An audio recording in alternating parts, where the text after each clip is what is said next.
Hello, this is Stefan from the 22 Dividends app, and in this video I want to give you a short introduction to the display currency. So if you invest in stocks, you might have the problem that you buy stocks in different currencies. For example, you might be from Europe, but you buy stocks, for example, Apple from the United States in US dollars, or you might want to buy, for example, Petrobras from Brazil in Brazilian real.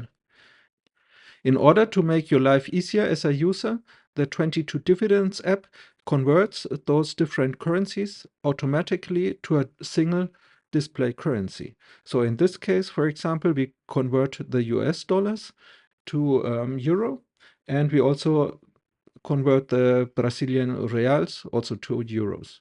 And the display currency is used in all overview screens. For example, here on the left-hand side, where you can see the different positions, we convert everything to US dollar because in this case, the display currency is the US dollar. So the next question is, how can you change the display currency? The display currency can be changed in the settings menu.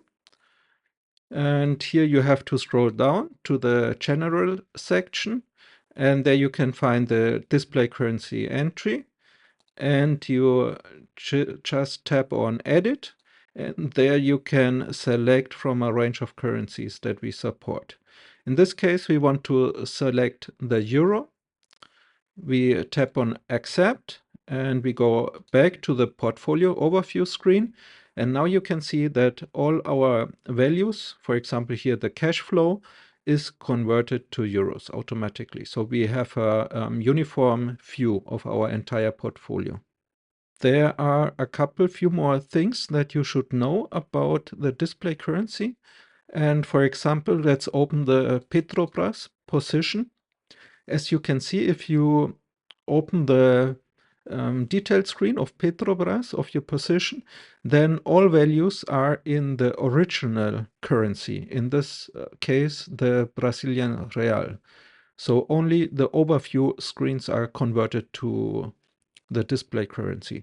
And also if you edit the stock transaction, all the currency values are in the native currency of the stock. So only the values are only converted for displaying purposes. The last thing that I want to mention is that the display currency always uses the current exchange rate between the currencies.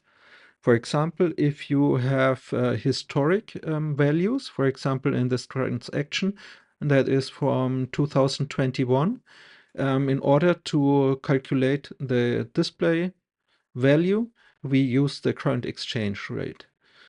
This is one thing of the application that we want to improve in future versions so that we can better reflect the changes in the exchange rates between the currencies. I hope you enjoyed this introduction to the display currency. If you have further questions, please leave a comment below. Okay, bye.